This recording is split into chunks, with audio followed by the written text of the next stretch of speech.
Hey friends, Diane here. Mr. Lucado begins this very challenging chapter titled, My Struggles Are About Him, with a heart-wrenching story about two devoted missionaries.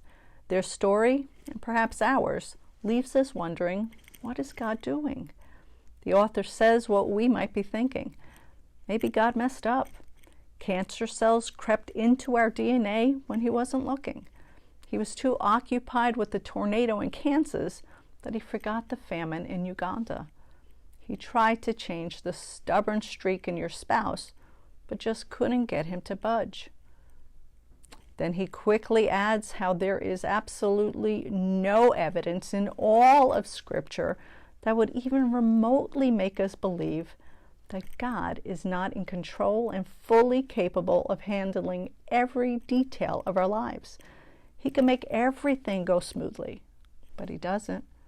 And as hard as this is to understand, it is for his glory and our benefit. First, when we continually make poor choices, what would stop us from persisting if God did not allow us to reap the negative consequences? Second, even those repercussions are controlled by God so that we do not feel the full measure of them. Lastly, whether the suffering comes directly from our wrong choices or whether we have been diligent to be obedient and the suffering comes anyway, they all have one major purpose: to bring God glory.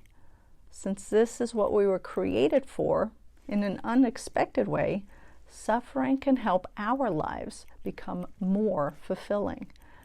Mr. Lucado points us to the story in the Bible about the man on the side of the road who was blind from birth.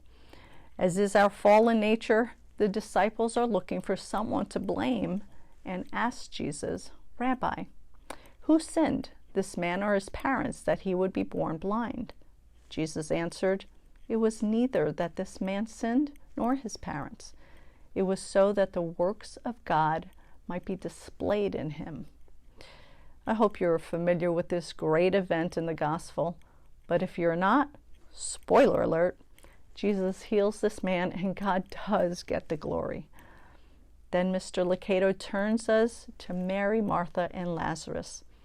That too is a powerful story of not only healing, but being raised from the prison of death. Neither of these men made any poor choices, but rather God allowed their suffering for his glory. Blindness displays the works of Christ.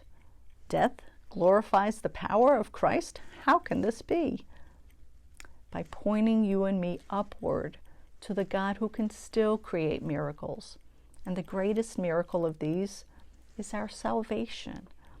Suffering has a very powerful way of stopping us in our tracks and helping us seek and focus on our Creator.